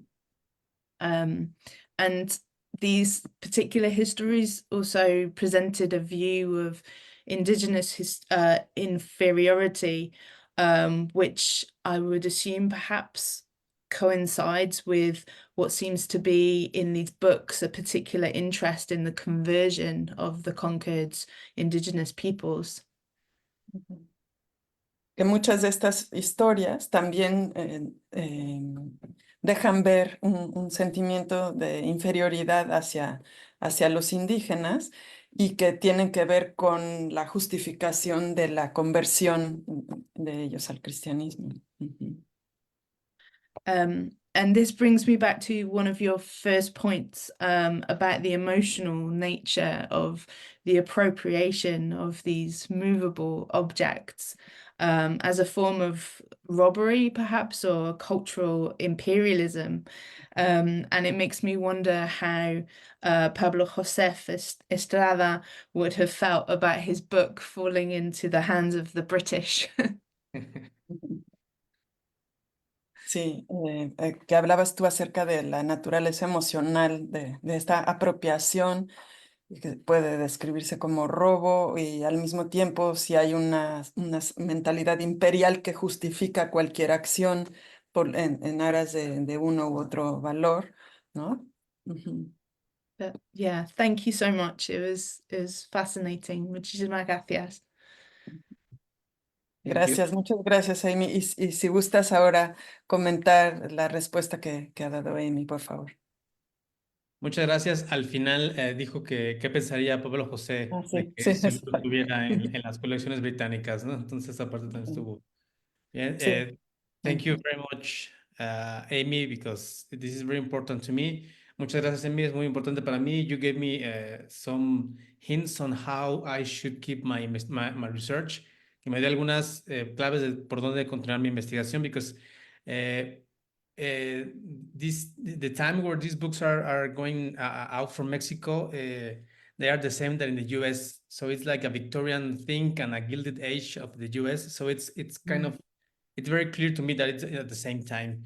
Le comento que es claramente como en la era victoriana y en la era del Gilded Age en Estados Unidos es la época en la que coincide cómo estos libros salen de México hacia otras colecciones y no solo es en México, sino que hay una especie de fascinación en varias partes del mundo por hacerse de estos objetos culturales, ¿no? Es una época muy clara en ese sentido, finales del 19 e inicios del 20. Para contestar un poco el comentario de Amy, voy a hice algunas anotaciones. Sí, efectivamente, para muchos, muchas personas el libro es un tesoro. For many people, a book owned, it becomes like a treasure for them. So that's why they put the name on it, or they keep it in a very special places in their home. Y efectivamente, para mucha gente los libros son un tesoro, entonces le imprimen algunas cuestiones, le imprimen como una posesión personal, ¿no? Entonces esto es algo que queda, y el ejemplo que dio Amy es muy claro, ¿no? Como de niños nos gusta mucho, entonces ahí solemos hacerlo, y de grandes nos queda la costumbre de marcar nuestros libros, ¿no? Muchos no lo hacen, muchos sí lo hacen. The main idea of my research, not just this conference, but my research, is to produce this kind of little biography of the books, like you said, vidas pasadas, past life of the book. Me gustó mucho el término. La idea entonces es trying to figure out how these Mexican books are in the UK, in the US, in Spain, in some other places in the world. And from that, to create a little biography of each book. And I think that way I can understand better how these books move, because well, in Spanish, se me está dificultando hacer la traducción, pero bueno, digo que el objetivo principal de mi investigación es hacer estas pequeñas vidas de libros y cómo a través de esta historia pequeña de un libro puedo más o menos reconstruir un aspecto más global de cómo estos libros van saliendo y entrando de diferentes colecciones. So that's the main idea of my research, and I'm working on it. Estoy trabajando en esta investigación y bueno, espero pronto tener un libro ya avanzado con esto. I hope to publish a book very soon. Some of the books are very clear on the way how they got to the actual library where they are. Muchos libros tienen mucha información sobre cómo llegan cómo han llegado a las librerías que tienen. But I think that most of the books they don't have these marks. It's kind of difficult because if I make the brief analysis of 10 books, maybe one or two have some marks. Es muy difícil encontrar estas marcas porque algunas veces estos libros tienen marcas, muchas no. Si yo analizo 10 libros, por ejemplo, 2 tienen marcas y 8 no tienen tantas. Entonces es complicado porque muchas veces se quieren esconder estas marcas previas. So many times they want to hide these marks. I don't know why. Well, maybe I do know why, but it's a very odd thing to say. No sé por qué, pero bueno, creo que sí sé por qué las intentan esconder. Es como rara esta investigación porque encuentras evidencias de algo en lo que mucha gente podría pensar que fue un robo. So the thing is, you might think that this was a thief, ¿no? Un saqueo. How do you say saqueo in English? Like a massive. Yeah, I know what Like you mean. plunder. Plunder, yeah, Mhm. plunder. Sí. It's a very uncomfortable topic because it sometimes means that someone stole that book and I have it, no, and I lost it. So it's emotional, as I said. Yeah.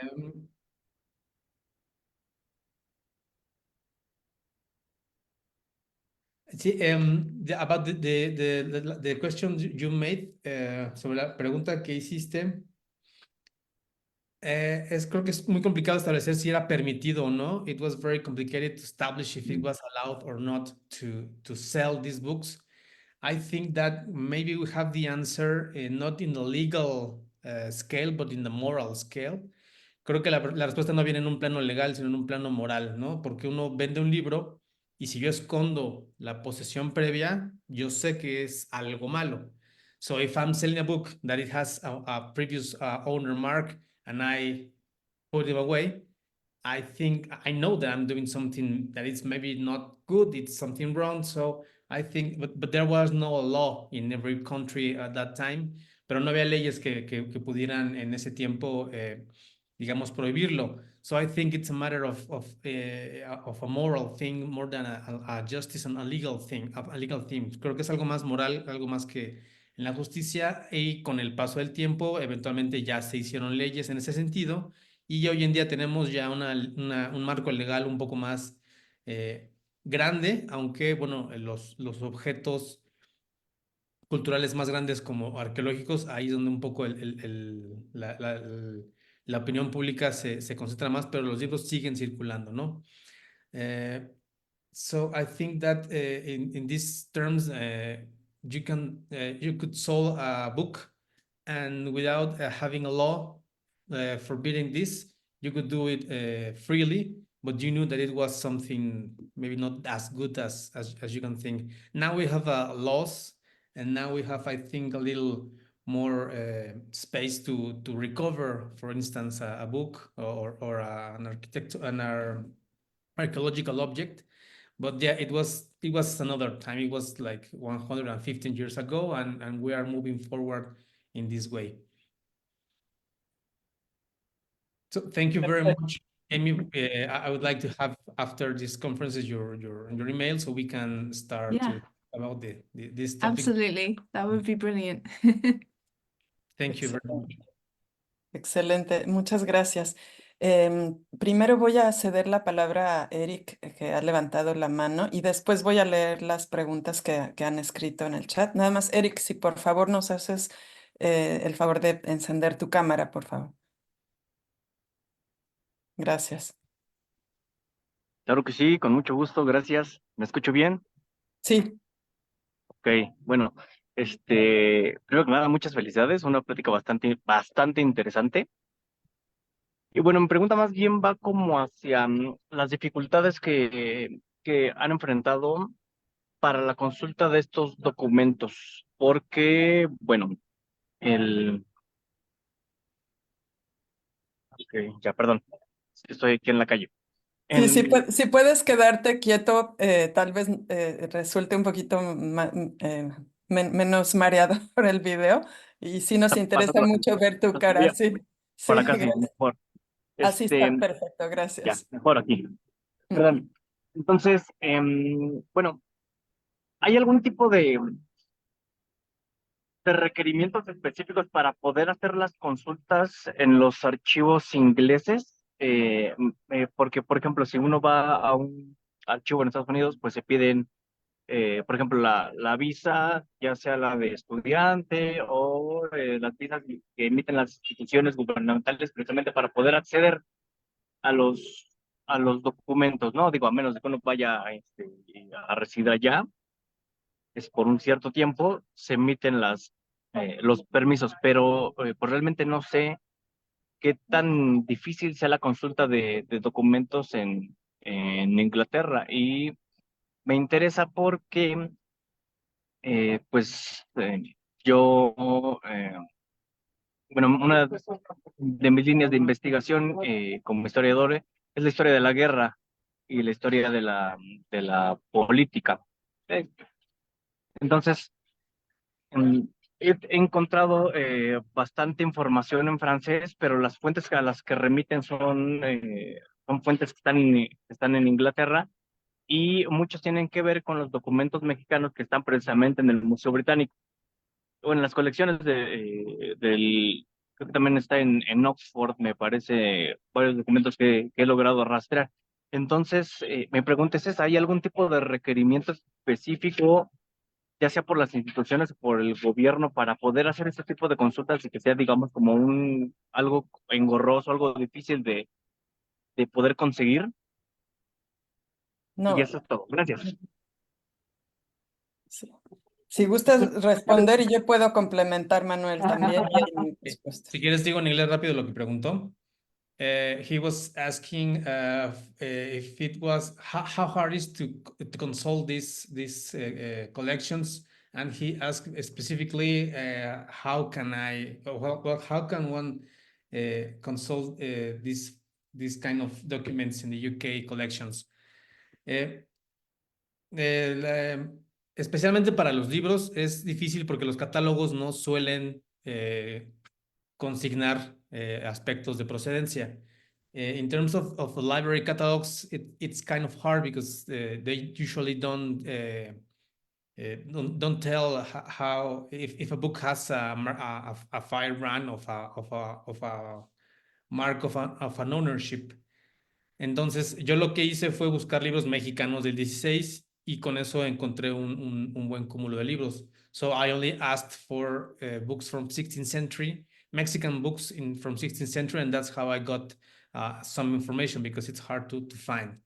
In terms of library catalog. En los términos para catálogos de librería es complicado por lo que mencioné.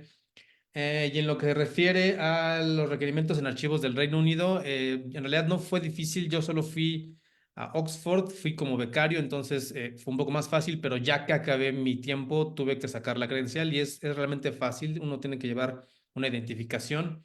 Me parece que llenar una carta. En la British Library es sumamente fácil, igual uno llega y en 5 minutos tiene la credencial y es como toda una experiencia porque, bueno, es una biblioteca impresionante, ¿no? Y en la de Cambridge igual llega uno con una identificación y la verdad es que es muy, muy fácil sacar la credencial. No hay como una restricción mayor, son las únicas 3 en las que yo he estado. I was only at the Bodleian Library as a fellow, so it was easy for me to get the access. But once that I finished my research, I tried to get my library card, and it was very easy. I only needed an ID, my passport. And the British Library is very easy also to access, because you can have your library card in 5 minutes, and it's a very nice experience to live. And in Cambridge, it was also the same. I got with my passport, and in 5 minutes, I was already with books in my hand. So it's very, very easy in the UK to get access to those collections.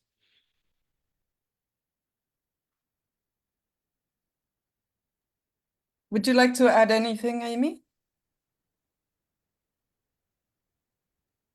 Yeah, it's I find in Madrid is also very easy with all you need is your passport.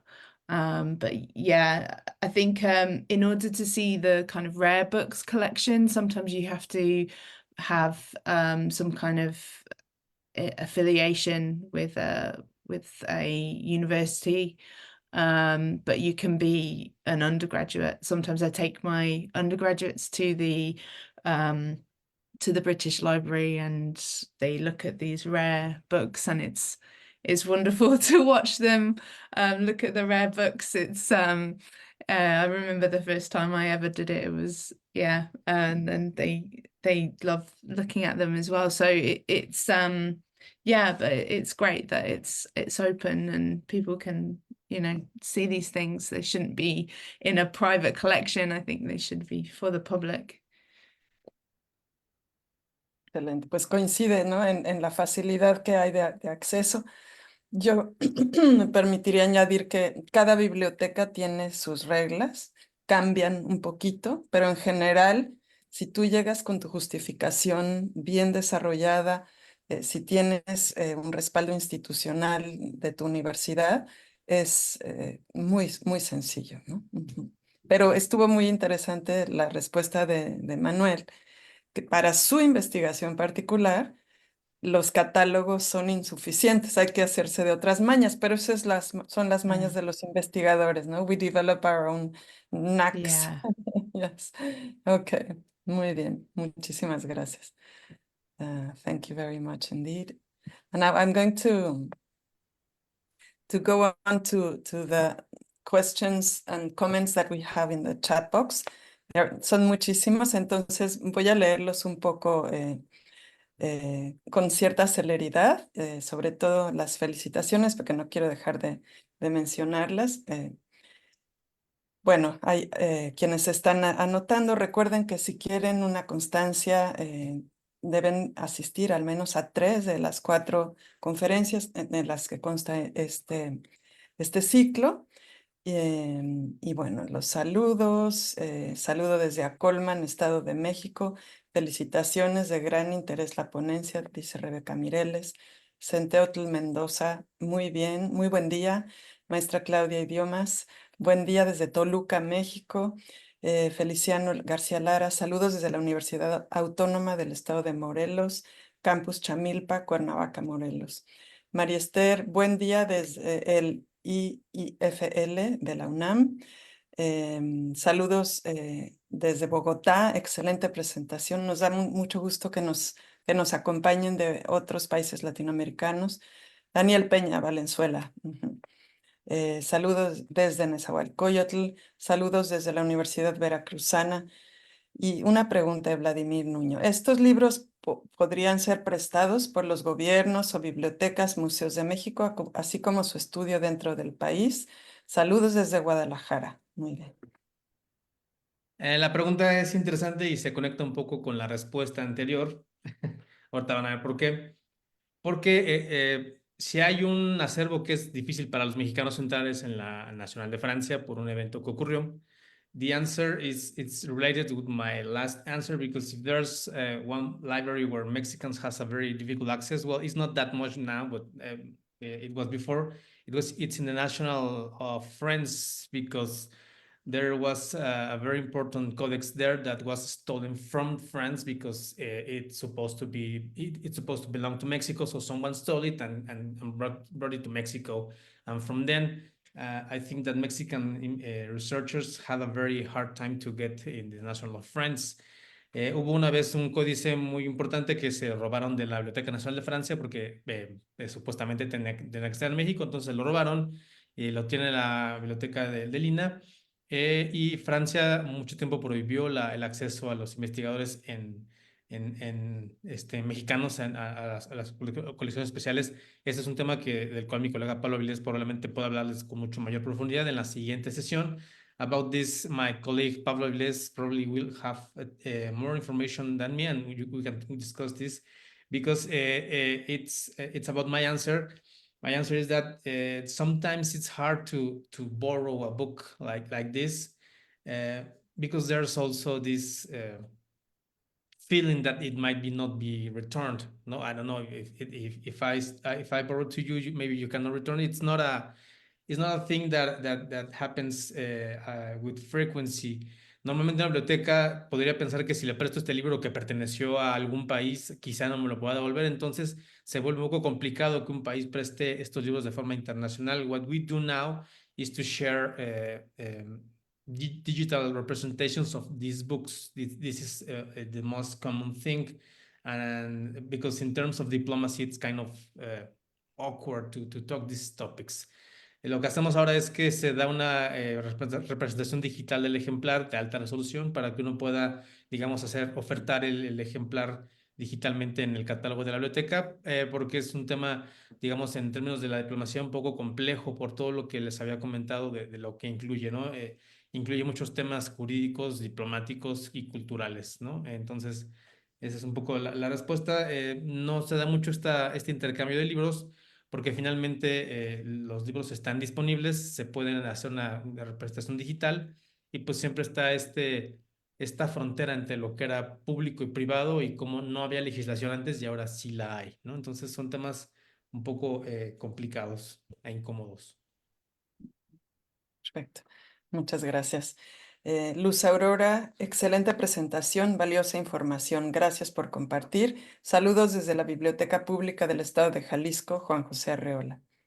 Mireya, tengo curiosidad. ¿Qué hipótesis existen sobre cómo estaban los libros prohibidos en Nueva España? Es un tema un poco distinto, pero saluda desde Guanajuato, México. Sí, los libros prohibidos en Nueva España es también algo muy difícil de estudiar porque entraban de forma clandestina desde hace 300 años, entonces no hay mucha evidencia. She's asking me about how forbidden books entered to New Spain, and I said that it's very difficult to understand, to study that, because even then, in that time, these books entered to Mexico clandestino, from clandestinity, and there are no material evidence on how was that possible.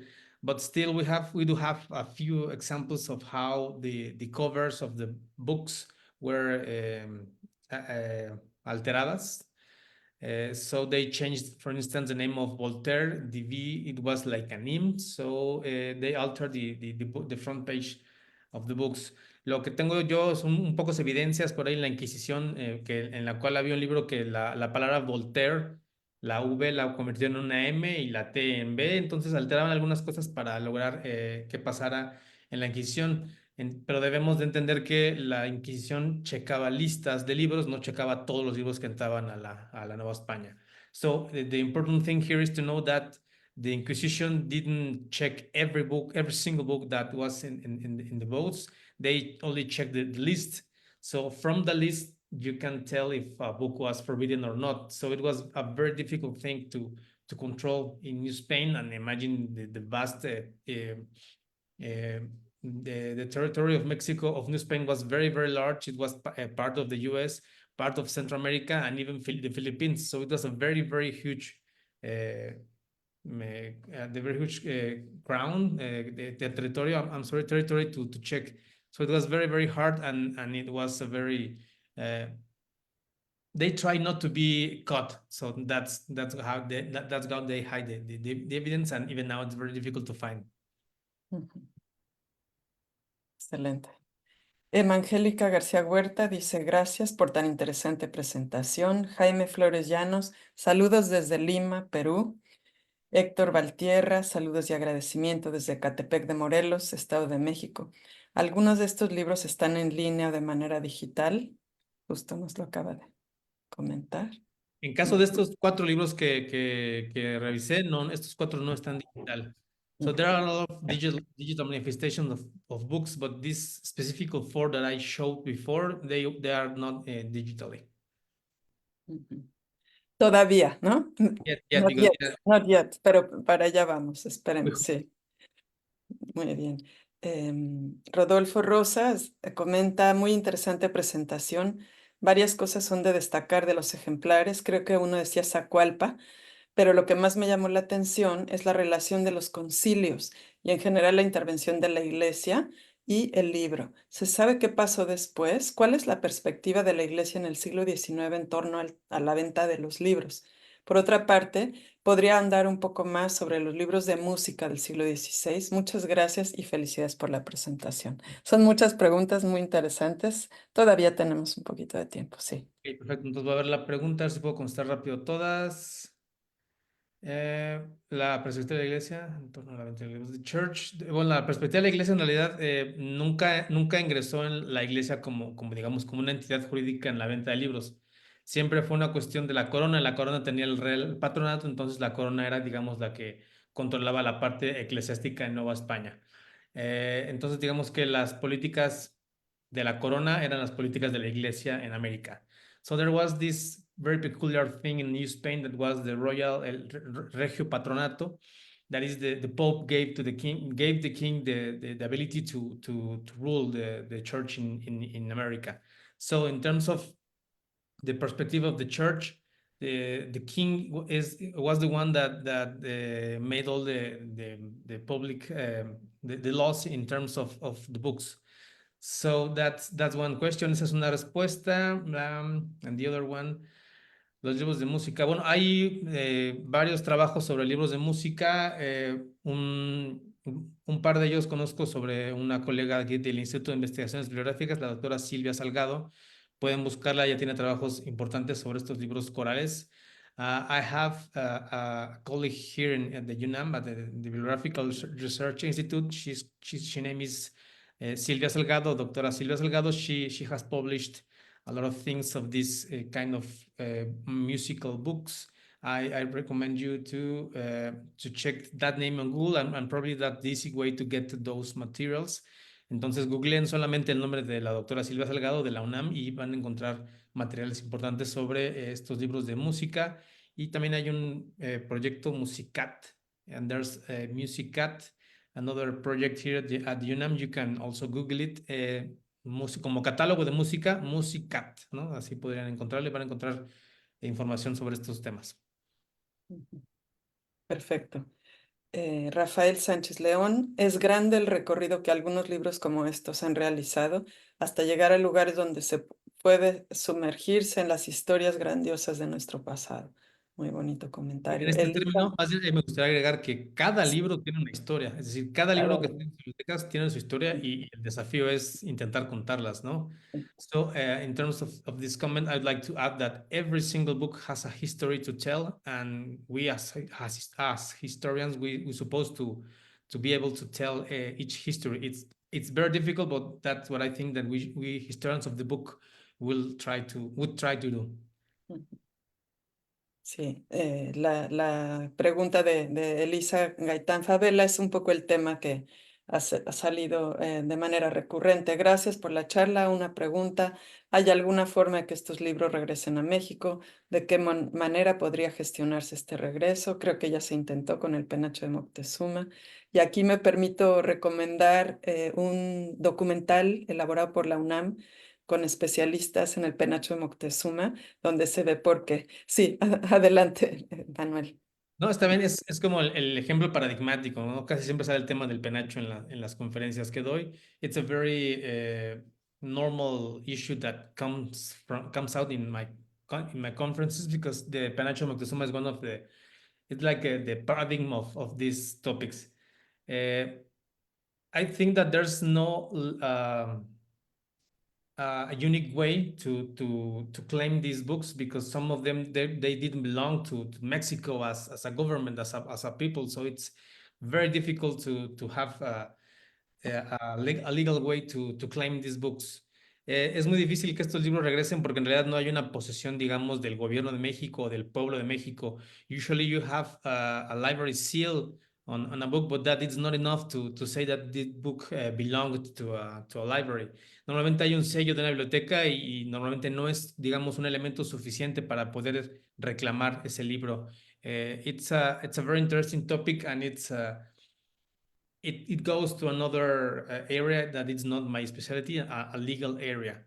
Es un área un poco complicada en la que no es mi especialidad, un área legal, and a diplomatic area is also, because as I said before, usually the goal of these kind of objects are on the archaeological objects. So the book are not that in the main scene of these topics, but it's like the same topic. Creo que no es el foco principal de esos temas, normalmente se van hacia los objetos culturales, ¿no? Las subastas de objetos culturales, pero las de libros suele escapar un poco al interés.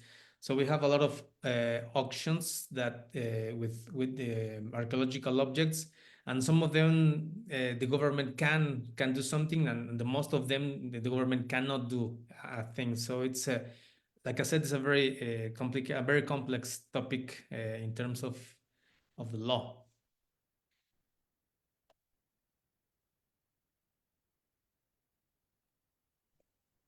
Sí, gracias. Centeotl Mendoza Molina, maravillosa ponencia, muchas gracias. Salvador Trejo dice, excelente.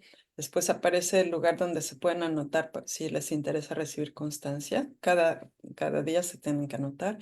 Alberto Medina Rodríguez, gracias por compartir, felicitaciones. Feliciano García Lara, el ser una persona nahuablante del centro te da una ventaja para entender esos manuscritos y sí están digitalizados. Sí, algunos de ellos, ¿no? Claro que sí. Eric Aro, es a quien escuchamos hace un momentito, dice gracias. Lorena Valdivia, aplausos. Maestra Claudia de idiomas, dice muchas gracias. Luisa Juárez, buen día desde Tlaxcala. Y excelente exposición, muy interesante de la maestra Claudia. B. Thais Yáñez Reyes. Doctor Suárez, gracias por su ponencia.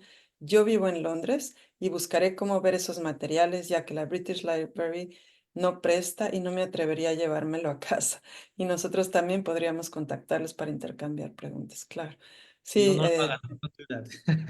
sí, no es una biblioteca de préstamo, pero por eso es lo que es, ¿no? Justamente, justamente. Y qué bueno, es muy bueno que haya mucha investigación al respecto y para eso queremos contribuir con esta serie de charlas. Montserrat Charles dice, estas líneas de investigación son sumamente importantes para conocer la producción bibliográfica de México. Felicidades por la presentación. Mi duda es, ¿existen convocatorias de estudios multidisciplinarios internacionales para recuperar y dar a conocer todos estos objetos históricos con otras instituciones académicas? ¿Se tiene difusión por medio de embajadas o es un tema más de rigor académico entre universidades?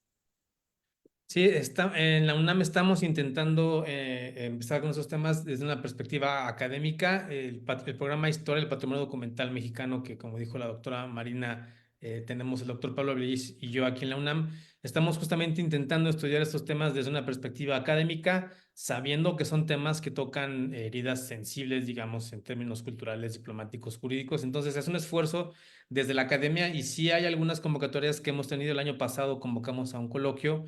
Este año vamos a empezar a convocar otro, entonces estamos intentando comenzar estudios mucho más serios en este sentido desde la academia para dar respuestas académicas a problemas, pues, digamos, reales en la sociedad.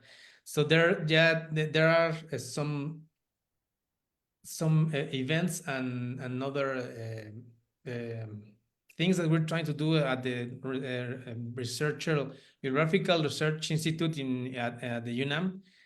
We have this programa de Historia del Patrimonio Documental, PHPD, programa de historia,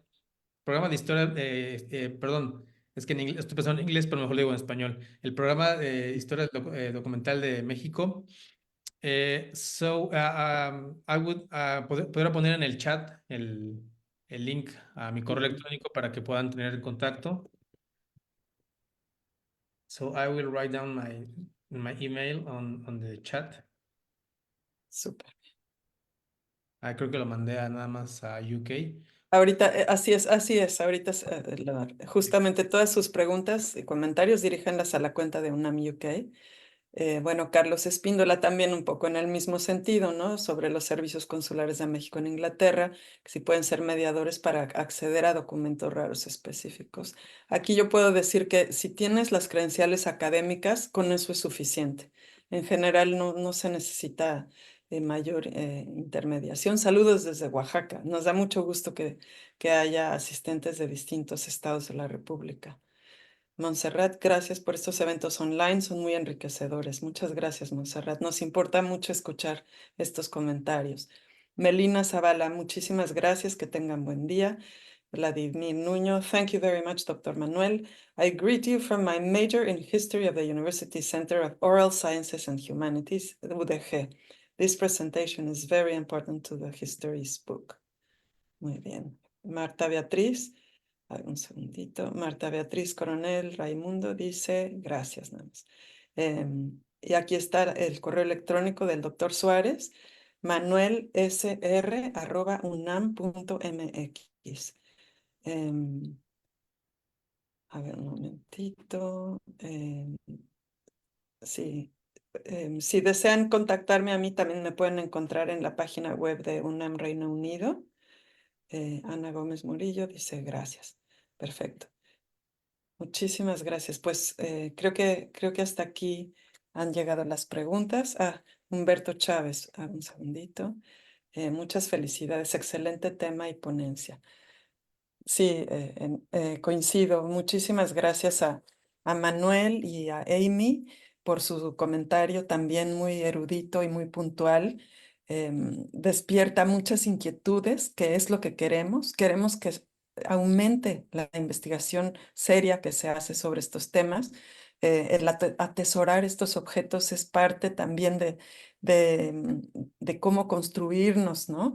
En la actualidad como mexicanos y como ciudadanos del mundo también.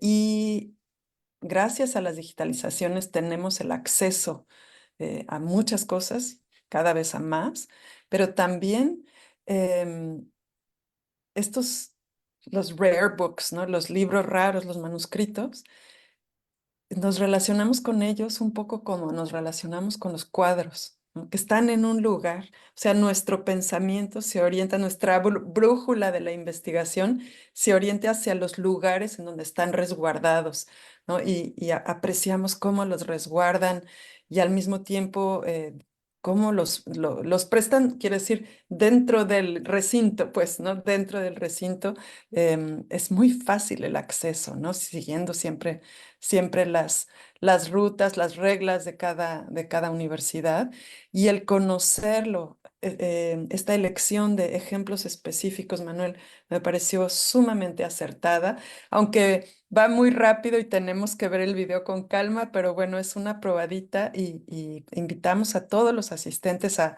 volver a ver estos videos con más calma, tomar nota, buscar en los catálogos que están disponibles casi todos por internet, ¿no? Para poder realmente valorar estos documentos y los que habrá escondidos, porque los catálogos, aunque son excelentes, todavía guardan sorpresas, ¿no? Como esto que nos decías, no se aprecia la procedencia, por ejemplo, ¿no? Ujú.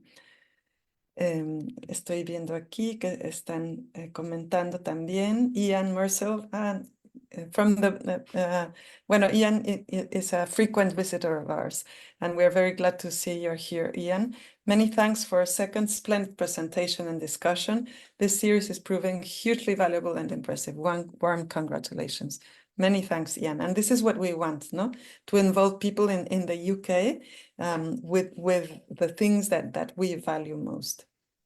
Elisa Gaitán, ¿se queda la grabación? Sí, se queda en el canal de YouTube de UNAM Reino Unido y en Facebook también está y en el del Seminario Interdisciplinario de Bibliología y creo que también en el del Centro Cultural Tonalá. Interesante ponencia, dice Paulina Ornelas, del Centro Universitario Tonalá. Muchas gracias, qué bueno que nos han acompañado. Marina dice que sí. Supongo que la manita significa que así es correcto. Entonces hay muchos lugares donde ustedes pueden volver a ver los videos. Pues todos los académicos aquí participantes tenemos nuestra disponibilidad en línea. Ahí pueden buscar también nuestros correos electrónicos. Y por lo pronto entonces nos despedimos. Marina, sí, adelante. Perdón, también yo dejé mi dirección de Twitter, que es donde luego también suelo compartir. Ah, O sea, ya buscan. súper. Era otra. Ok. Muchas gracias, Manuel. Ujú. Pues yo nada más, además de agradecer la espléndida exposición de Manuel, quiero invitarlos a que revisten la página de publicaciones electrónicas del Instituto de Investigaciones Bibliográficas, porque ahí van a encontrar obras que ya están disponibles, tanto digital como impreso, del doctor Manuel Suárez. Recientemente, bueno, el año pasado publicaron un primer trabajo derivado del programa que él dirige con el doctor Avilés. Entonces, pues la investigación que hacemos en la UNAM, pero específicamente desde el Instituto de Investigaciones Bibliográficas que tenemos a cargo la custodia, investigación, difusión y divulgación de los acervos de la Biblioteca y Hemeroteca Nacionales se refleja en nuestros escritos, tanto artículos como libros. Entonces, bueno, quiero invitar calurosamente a que consulten las obras que ha publicado el doctor Suárez en este caso y bueno, los otros ponentes que tendremos. Y también en una pregunta de Montserrat Charles que se hizo en el chat, pues decirles que también pueden acceder quienes no hayan estado en los ciclos anteriores con UNAM Reino Unido. Todo ese material ha quedado grabado. Son exposiciones siempre bilingües, traducidas. Realmente permiten tener una imagen de la historia del libro y la cultura escrita e impresa mexicana que estamos haciendo de manera consolidada y con sinergia, como dije antes. Así que los invitamos a ver esos materiales y también aprovecho antes de despedirme a decirles que las actividades del Seminario Interdisciplinario de Bibliología están abiertas al acceso público. Nos reunimos una vez al mes. La programación del seminario está disponible en redes sociales, en la página oficial del seminario, que es sip.ib.unam.mx. Y bueno, siempre serán bienvenidos. Muchísimas gracias a todas y a todos y buenas tardes. Muchísimas gracias, Marina. Entonces, nos despedimos ahora sí y los esperamos el jueves para la siguiente, la tercera plática de este ciclo. Nos da muchísimo gusto estar con ustedes. We're very, very pleased to be with all of you. Thank you very much, and yes, bravo, y see you very soon. Bye-bye. Thank you very much, Amy. Emmanuel, excellent. Yes. Bye-bye. Thank you all.